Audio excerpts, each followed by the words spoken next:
Welcome, everybody. This is the Life Enthusiast online radio network, restoring vitality to you and to the planet. I'm Scott Patton, your co-host. Joining me, as usual, is Martin Patella. Hopefully he's on that side. He might be on this side, and he could even be down there. We're doing our very first Blab of the year. We're very, very excited. We're going to be doing these on an ongoing basis moving forward, and the process which we're going to go through is we're going to spend about 10 or 15 or 20 minutes talking about a specific issue that's been coming up with the people that have been going to www.life-enthusiast.com or some of our Facebook pages. And then at that point, once we're done, we want to open it up. And if you've got any questions, any suggestions, any comments, any issues you want to talk about, we're quite happy to talk to you about those at that time. So welcome, Martin, and Happy New Year. Happy New Year. Happy 2016. This is the time to make our promises and resolutions and tell the world what we want. That's right. That's right. 2016 is going to be an amazing year. You promised. I'm going to hold you to it. So I've spent the last 15 years working this business. I started it in 2001. And you and I have been online together since 2004, if my memory serves me. That's amazing, eh? Right. So we are growing old together. That's right. We were young once, weren't we? Oh, we're great. But I looked at some pictures, what we looked like when we first got together, and It's not the same. No, it's not the same. You'll have to send me some of those. I'm not sure where I have any of those old pictures. Though I must say that I'm feeling okay on the inside. So clearly there are some changes going on, like there's color disappearing from my hair. I have acquired this sensitivity in my gut that causes me to flare up on my face. So I'm redder than I used to be. And on a bad day, it's just like blossoms. So if you see me in the future with a red face, that's probably because I ate something I shouldn't have. And it's a crapshoot. I don't know what, I know some of the things, but I don't know all of them. And so it could be any one thing. Right. And sometimes I remember you telling me once it takes about 3 days for it all to clear out. So it could be something that combined with something you had a day ago with something you had 3 days ago, and and then who knows what it is, right? It gets complicated. And it gets complicated. I'm just trying to say, I'm talking to people who suffer with chronic degenerative inflammatory problems. And I happen to be one of them too. And the reason I happen to be one of them is because back in 1977, I got myself mercury toxic in a dentist's office. Stupidity of me.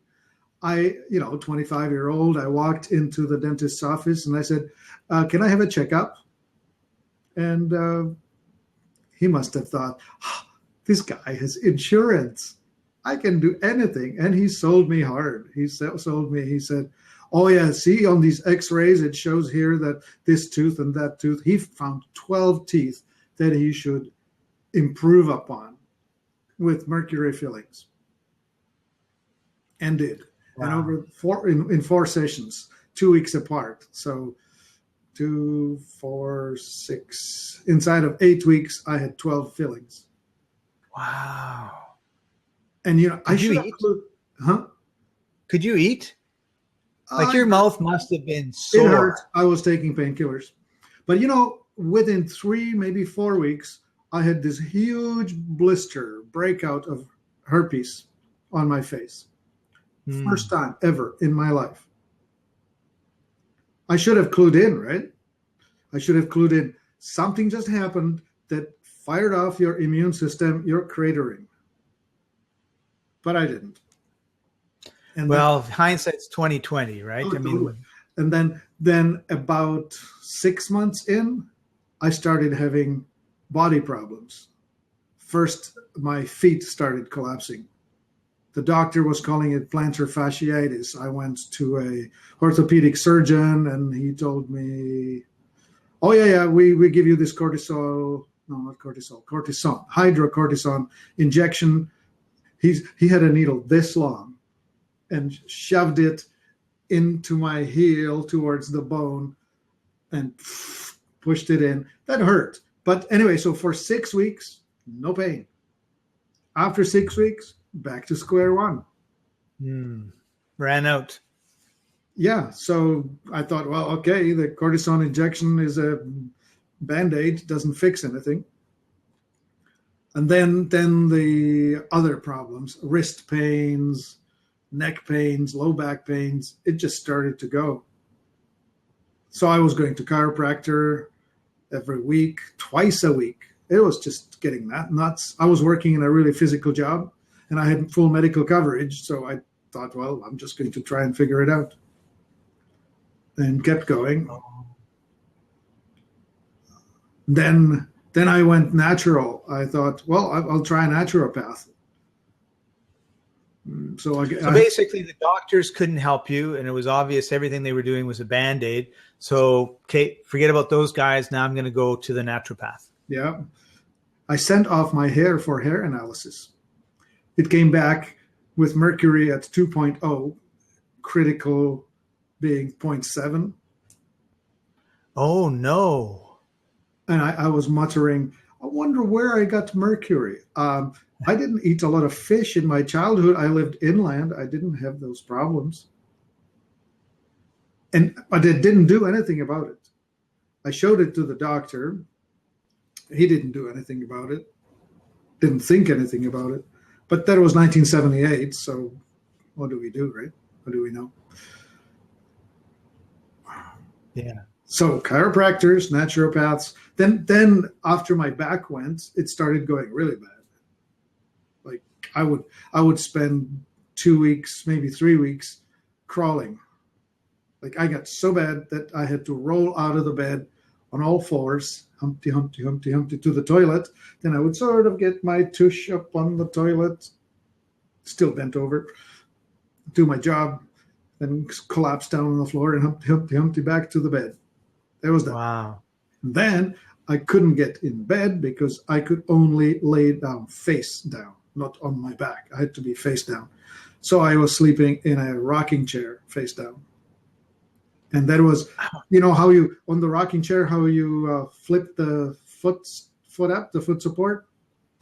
I put my forehead on that so that I would have this open space for my breathing. Right. Face down on the chair, sort of bent back like this, because that was the only comfortable position, right? Right. Awesome. Oh, wow. What a career. So you were obviously still able to work and go out to the sawmills and everything like that. Well, that was early on. Yeah, I did the sawmills. I had to give that up. So then I was working as a driver. Eventually that just wasn't working. So finally I clued in and I said, I'm going to have to give up this small town and move to the big city and restart my computer career. I went to university. I studied as a systems analyst. But as a young man, I had this ideal that I was going to live in the wilderness. Well, in the wilderness, I was in Williams Lake, British Columbia. Beautiful surroundings, gorgeous, everything. Of course, I was fresh out of Eastern Europe, so I was still learning the language. Anyway, the ideals. I was a photographer, so I thought I'd make a career as a photographer instead of the computers and information technology that I had studied for. But right. Moved to the city and got into the computer industry. And you still had your mercury poisoning. Oh, yeah. I packed it around. Oh, yeah. So by that time, I met my wife and we married and I started having dental issues. Wouldn't you know that mercury in your teeth causes gum recession?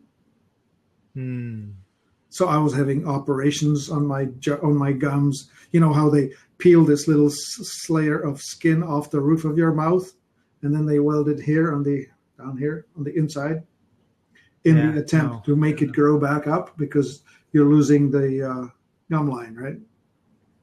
So 2 of them worked. The lower sides worked. The upper sides didn't. I get the feeling, Martin, you were an experiment for all these different I was the experiment medical myself. And so I was trying the alternative, right? Like I did rolfing, which I would recommend to anyone. That's a deep tissue adjustment and cracking of all of the connective tissue. Oh, okay. I did Alexander therapy, network chiropractic. Gosh, I can't remember all of the names anymore. It was long ago. It was the 80s.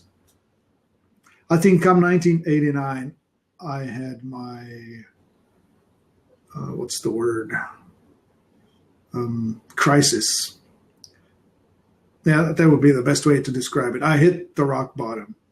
12 years in, I was pretty much finished. I thought, I cannot continue. I'm going to die instead of this. And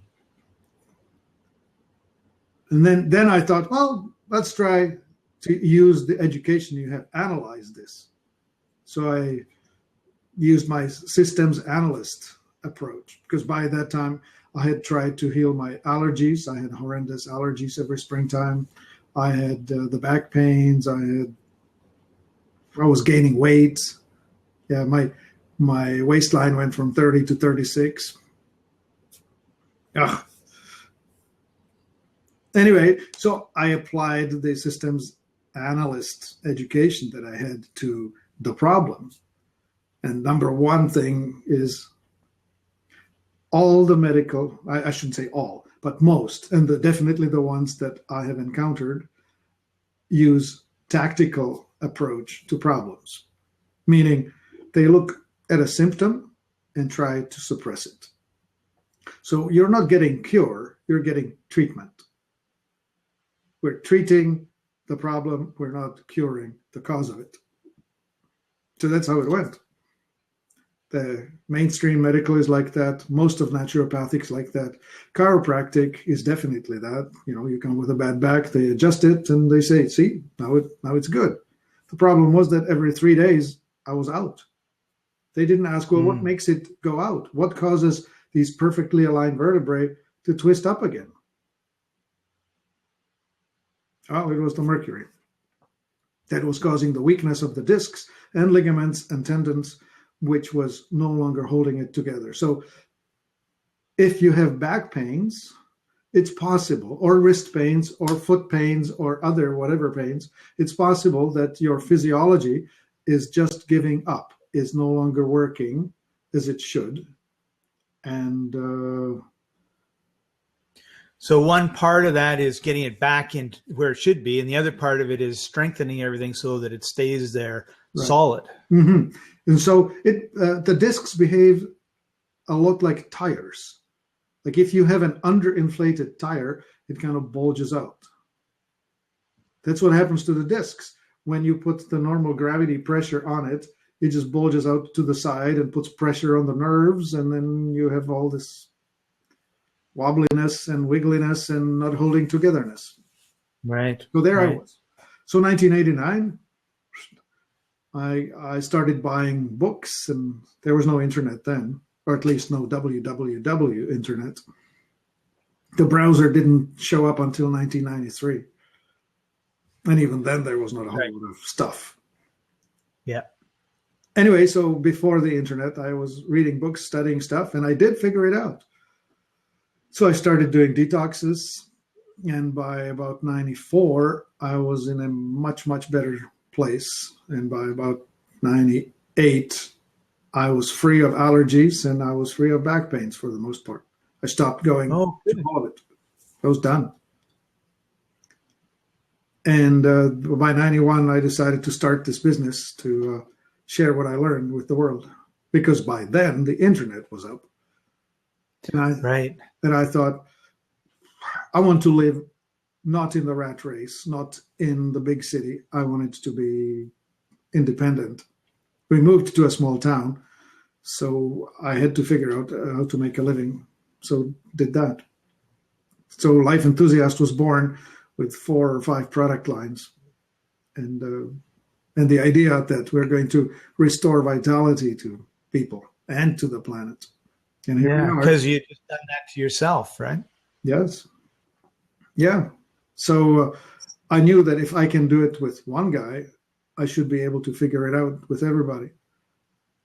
What's interesting is later I learned that the method that we have developed then is still valid. It's a process. We're here and we need to move from, well, I guess I'll show it this way.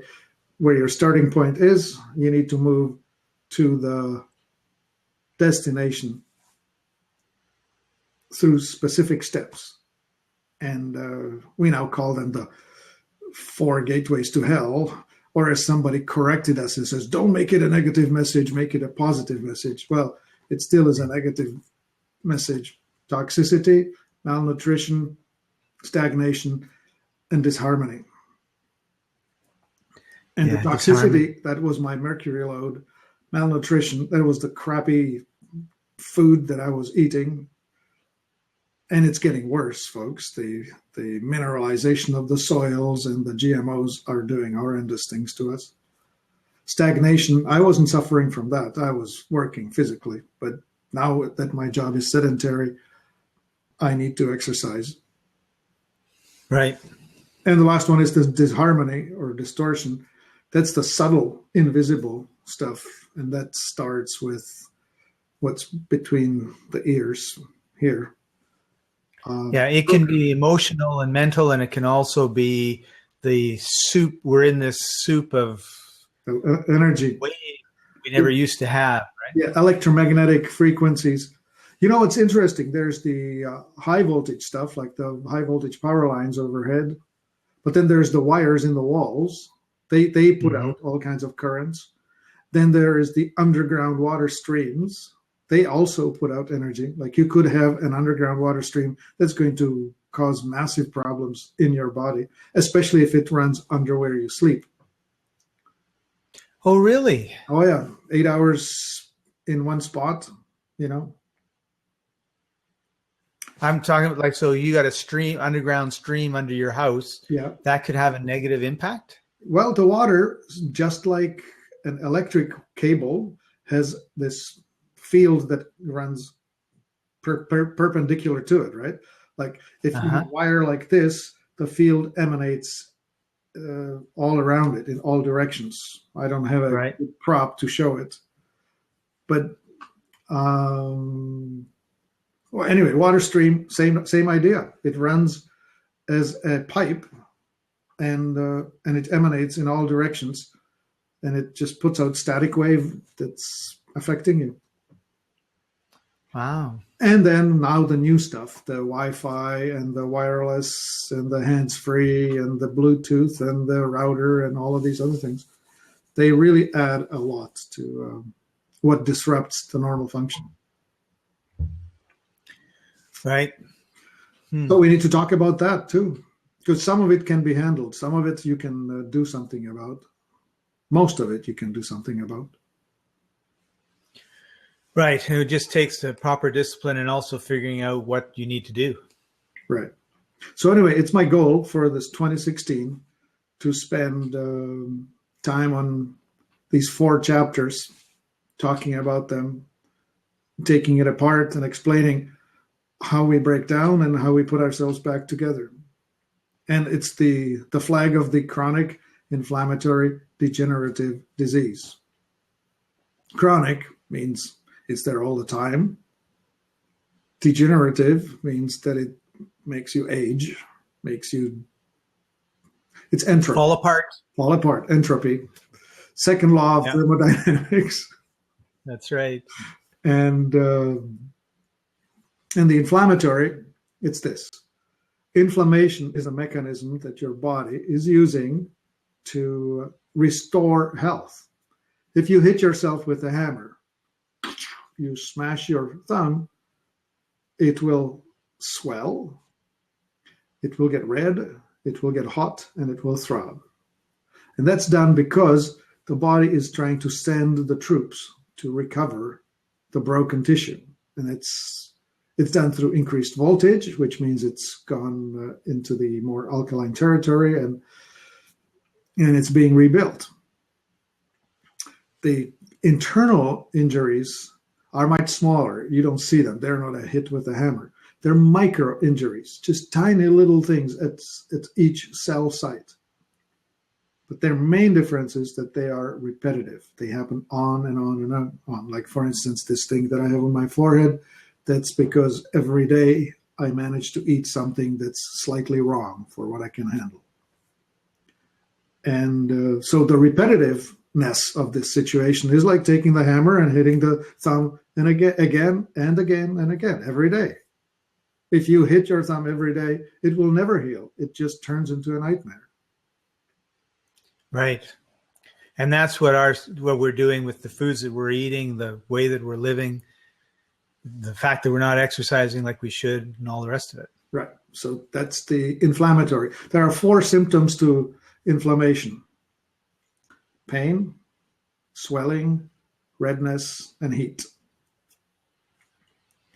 The redness we don't usually see unless it's topical. But right. The swelling is usually represented as itching or tension, because like as you swell up, you experience tension, or you can see it on joints. They will swell up, or tissues will swell up. Which then means when you're moving, that movement is harder, and restricted. Painful. Yeah, restricted. I mean, you were sharing with me the story of your knee, right? There was issues with it, and as you're working on healing it, the swelling disappears, the pain, the restriction of movement, and so on. Yeah. Things get better as you're healing it. That's right. Yeah, it was bloated up, and then put some ice on it and some other stuff, and got it to go down, and all of a sudden it was like a chronic thing too. I mean, it wasn't just popped up one day. It was months and months that it was. Yeah. Well, it was my whole legs were swollen, and now they stopped being swollen. But yeah, the knees were the last part. You healed it. Healed it. Yes. I'm not supposed to say. I don't want to take the what's the word? Well, I don't want to insult any religious sentiments, but yeah. Hallelujah! I don't mind. Amen, brother. Well, it was good to me. Here we go. All right, so that's the plan for the rest of the plan. So moving forward, we plan on doing these on a weekly basis, and we're going to be taking specific topics. And so, if you are interested in us talking about a specific topic, you can see he's got an Twitter handle up there, or you can go to life-enthusiast.com to their contact page and say, or just email Martin and just say, hey, you know what, or call. I would like to know, or I have this issue, or what do you think of? And we'll take the best ones each week. Well, or the ones that we want to talk about, since it's our show, we can do that. And we'll talk about it. And then you can join us. And we've got 2 spots below here that you can actually get on, and we can have a conversation. And if you take over the Blab, we have the technology to mute you and then say, thank you very much. You've taken up enough time, and we're going to move on to another topic.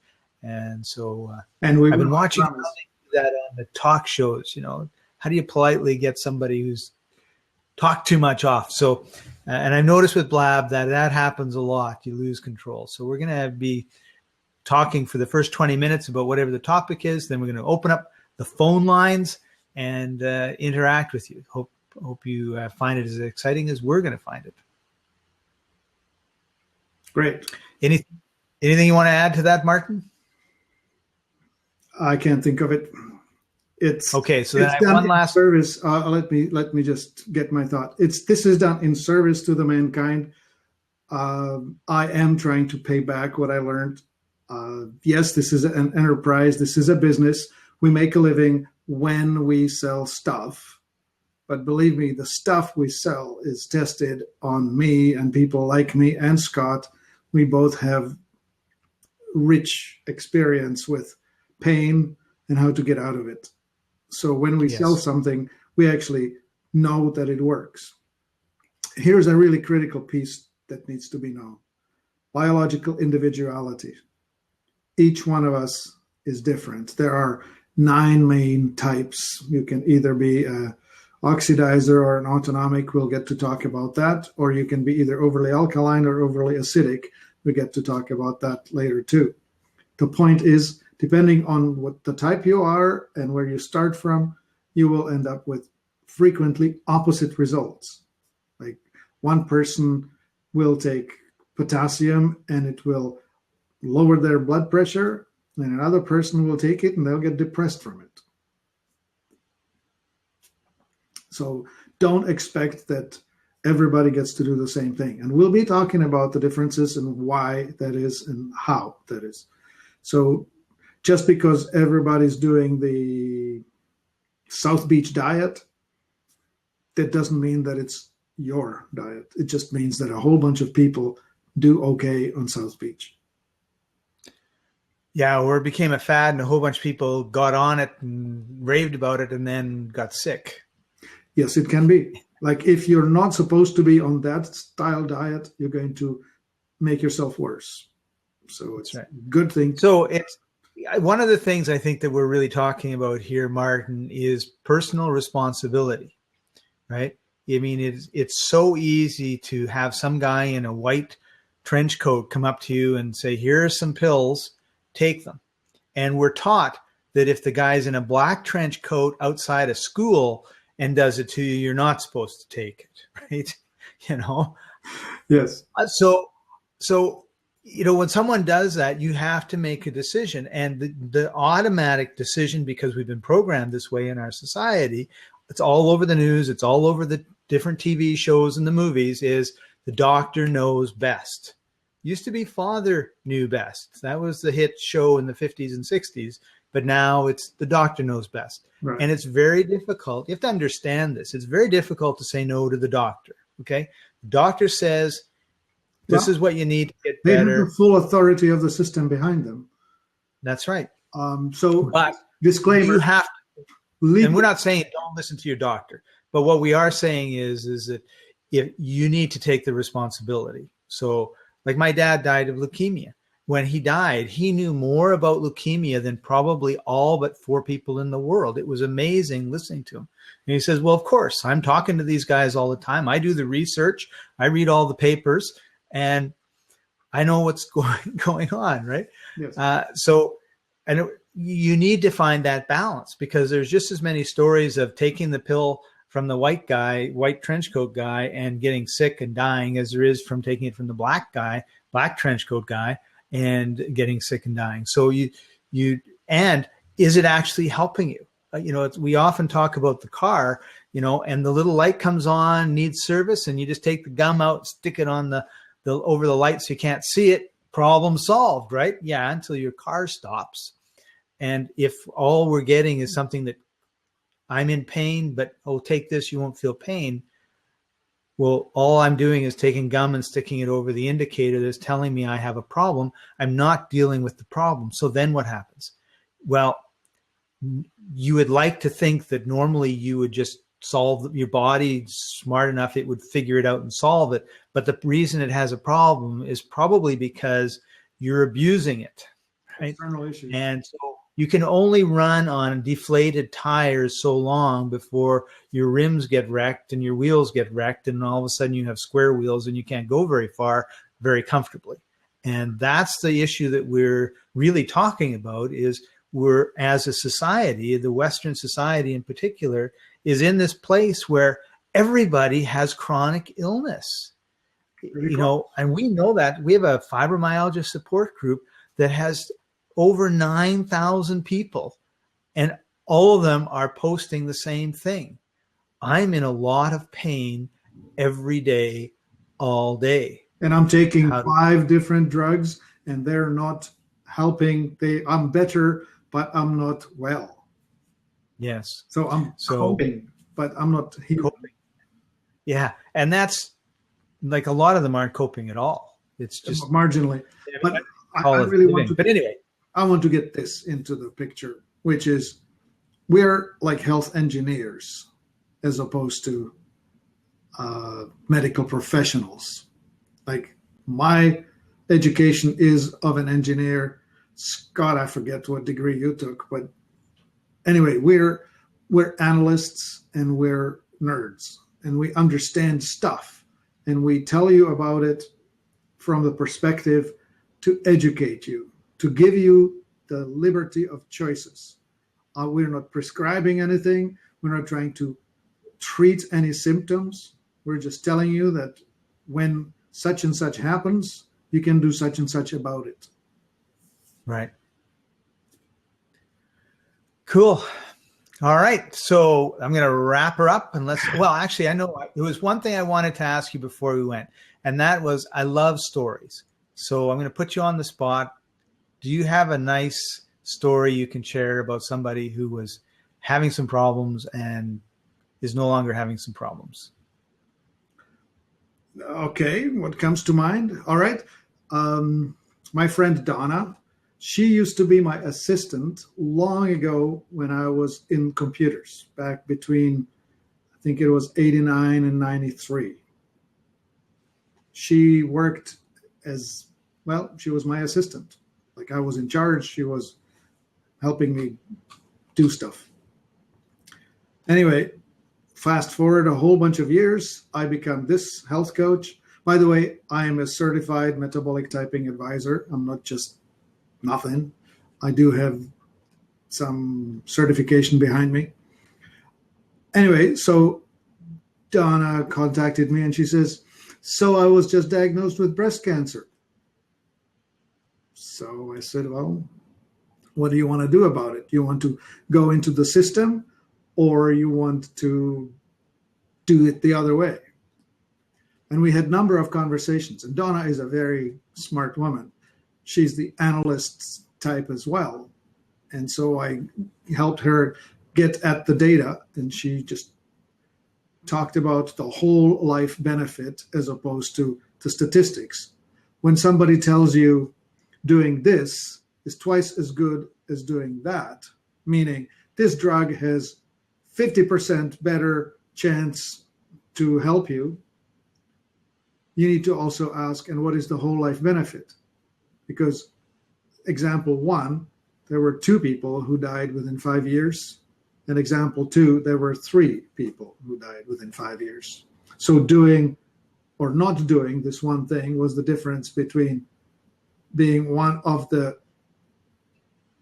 2 or one of the 3 that died. 97 lived.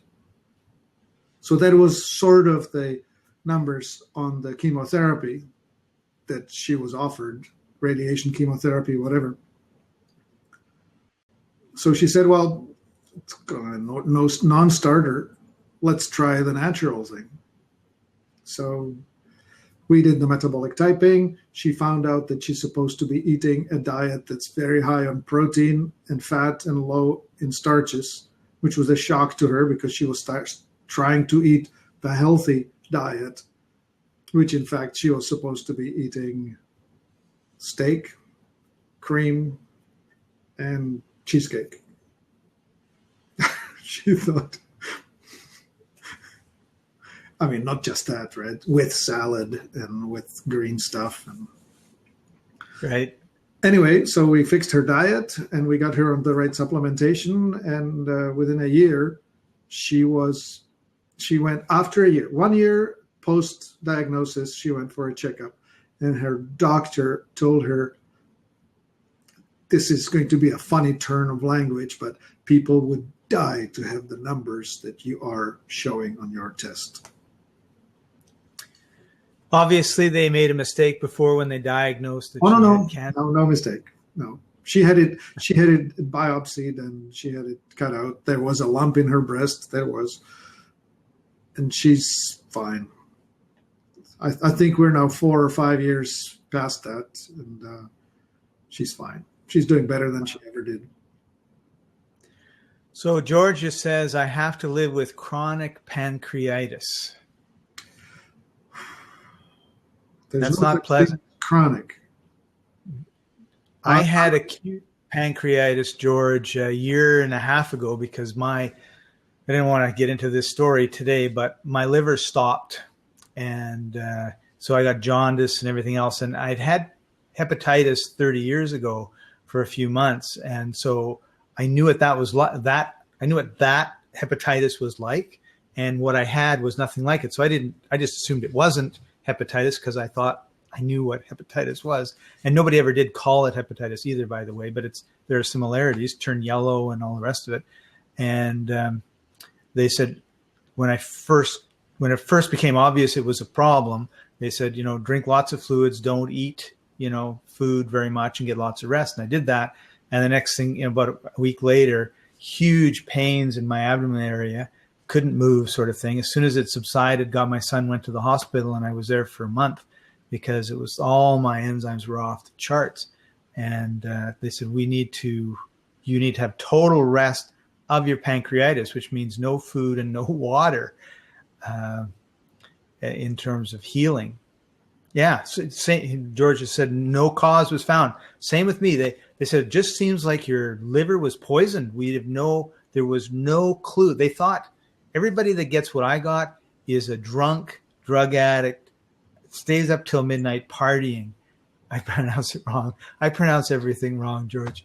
And and so I wasn't any of that. Like, I hardly drink, I don't smoke, I don't do any drugs, I don't even do prescription drugs, and they were just beside themselves. So it was an interesting experience, and so I really feel for you with chronic pancreatitis, because there are some things that make things worse.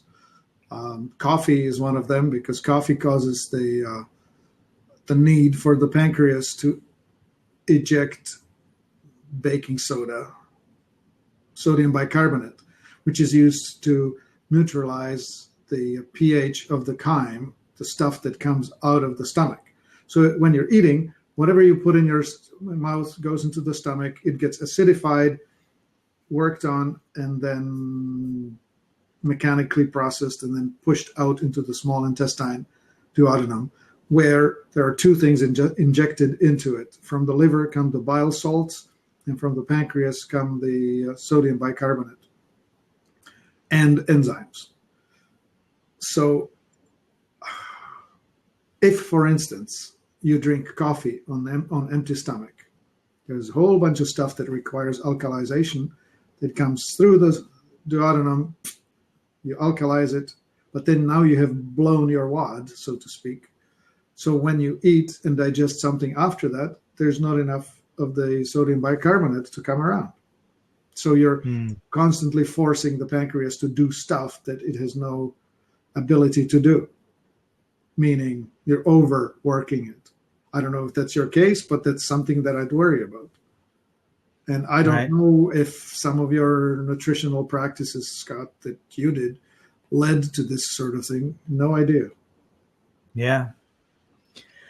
It was a mystery for them and the doctors and for me. And I'm sure George is the same way. It's like, To put the pancreas on a holiday, I would ingest a whole bunch of pancreatic enzymes, for which we do have some supplements, enzyme blends. And I'd really work on a good dietary plan, but I would have to get involved one-on-one, not just throwing it into the public like this. Right. He says he takes Creon, which I don't know what that is. No clue. How do you spell that? Creon. Never heard of it. Huh. That's strange. I just okay.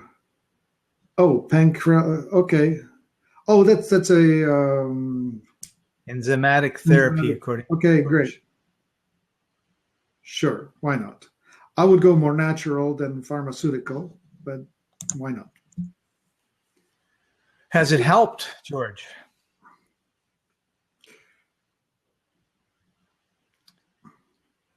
Yeah, good. Awesome. Okay, that's good. Great. All right. Well, we're going to tie this all up in a nice bow. Thank you, George, for joining us. Thank you, Martin, for taking time out of your busy day.